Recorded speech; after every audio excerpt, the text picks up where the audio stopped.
Welcome to Dr. Charles Kim's IB Microeconomics SL lessons. We will study the positive externalities of consumption. This will be the last part of externalities. As it indicates positive consumption externalities, the supply curve is not related to this topic. All of externalities topics are important, and you should try to remember all of the graphs and basic notions.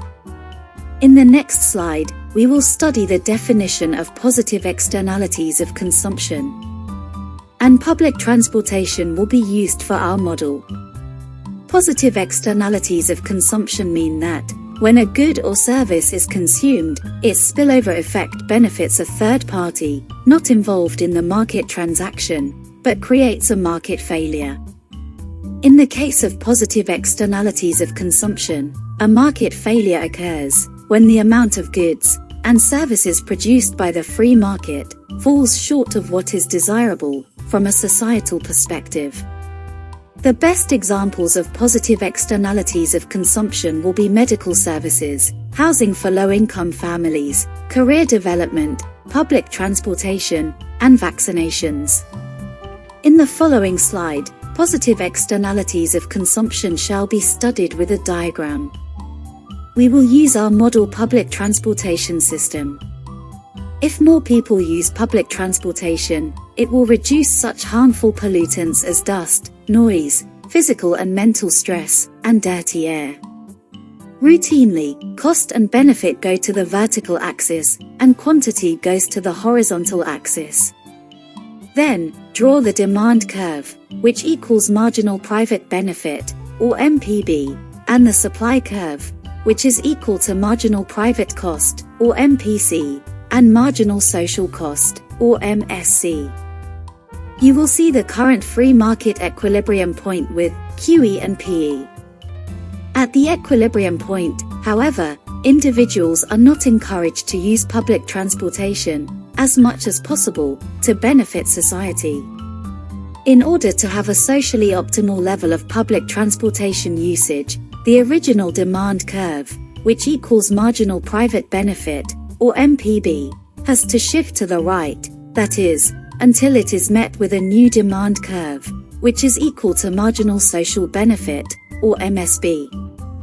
If so, the socially optimal level of price, PSO, and socially optimal level of quantity, QSO, shall be created. Then, you can see the distance between QE and QSO, which indicates the underconsumption of public transportation. The underconsumption of public transportation may occur because of its inconvenient locations, high prices, dirty environment, etc.